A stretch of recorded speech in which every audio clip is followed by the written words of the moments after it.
15 సంవత్సరాలు, యాక్చువల్లీ 17 సంవత్సరాలు.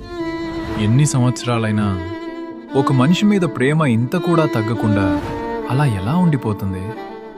అన్ని ఇయర్స్ ఆఫ్ గ్యాప్ వచ్చినా, మాటలన్నీ ఆగిపోయినా కూడా ఒక్కసారి కలవగానే ఆ పాత బాండ్ ఎలాంటి కండిషన్ లేకుండా మళ్ళీ కనెక్ట్ అయిపోతుంది.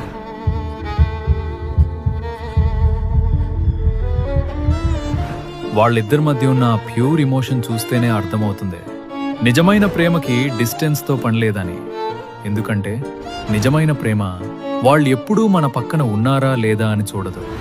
వాళ్ళు మన లైఫ్లో ఉన్నా లేకపోయినా ఆ ప్రేమని మన మనసులో బ్రతికించుకోవడమే అసలైన ప్రేమ. 10 నెలలు మోసి కన్న మీ అమ్మకు నువ్వు సొంతమైతే, ఇన్నాళ్లుగా మనసులో మోస్తున్న నాకు కూడా నువ్వు సొంతమే. కొన్ని బంధాలు పెళ్లితో ఎండ్ అవ్వవు. వాళ్ళెక్కడున్నా హ్యాపీ